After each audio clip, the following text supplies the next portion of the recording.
எல்லோருக்கும் வணக்கம். இப்போ டிஎன்பிஎஸ்சியில் கேட்கக்கூடிய மற்றொரு வினாவை பற்றி பார்க்க போகிறோம். அது திணை வகை.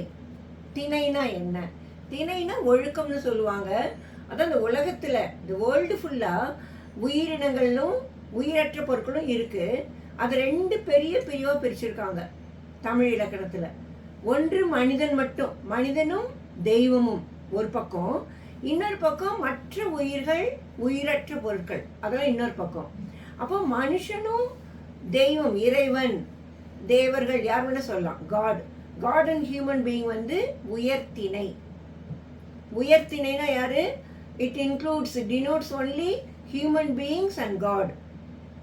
அக்ரிணைன்னு இன்னொரு பிரிவு. அக்ரிணையில் மனிதன் இல்லாத மற்ற உயிர்கள், அப்புறம் உயிரற்ற பொருட்கள் எல்லாமே வந்து அக்ரிணையில் வந்துடும். இப்போ உதாரணங்கள் பார்க்கலாம். மாடுகள் மேய்ந்தன. இப்போ மாடுகள்ங்கிறது என்னது? ஹியூமன் பீயிங் கிடையாது. அப்போ அக்ரிணை. அக்ரிணை ஸ்பெல்லிங் பார்த்துக்கோங்க. அக் பொண்ணும் வல்லினரி 3 சுழி நை வரணும். 2 சுழி நை வந்தாக்க அது வேற. திணைனாக்க அது மில்லட்ஸ் இதெல்லாம் குறிக்கும். 3 சுழி நை வரும்போது ஒழுக்கம், பிரிவு அப்படிங்கிற மீனிங்ல வரும். செகண்ட் பாருங்க, ஆண்கள். ஆண்கள்ங்கிறது மனிதர்கள் தான் ஆண்கள்னு சொல்லுவோம். ஆண்கள் பெண்கள் அப்படின்னு. அப்போ ஆண்கள் வந்து உயர்த்திணை. ஏன்னா எல்லா ஹியூமன் பீயிங்ஸுமே உயர்த்திணை தான். அதுக்கு இங்கே ஜெண்டருக்கு சம்மந்தமே இல்லை. ஹியூமன் பீயிங்கா உயர்த்திணை. ஹியூமன் பீயிங் இல்லாத மற்ற உயிர்கள்லாம் அக்ரிணை. தெய்வத்தை பற்றி சொன்னால் உயர்த்திணை.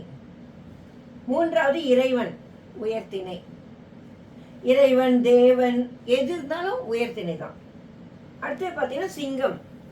சிங்கம்ங்கிறதுனா ஒரு அனிமல், ஒரு விலங்கு. அப்போ அக்ரிணை. ஹியூமன் கிடையாது, அக்ரிணை. மக்கள். மக்கள்னு நம்ம இந்த சமுதாயத்தை, இந்த உலகத்து மக்கள் வாழறவங்க தான் சொல்லுவோம், தவிர அனிமல்ஸை குறிக்காது. அதனால் உயர்த்திணை. அரசர் உயர்த்திணை, மன்னர். மரங்கள் அக்ரிணை. தாவரங்கள் எல்லாமே அக்ரிணையில் வந்துடும். ஓகே, உங்களுக்கு எக்ஸாமில் கேட்கும் பொழுது பாருங்கள், 2 திணை வகைனா 2 திணை வகை தான். உயர்த்திணை, அக்ரிணை. மனிதனை குறிச்சா உயர்த்திணை, மனிதன் இல்லாத மற்ற உயிர்களை குறிச்சா அக்ரிணை. ஓகேயா?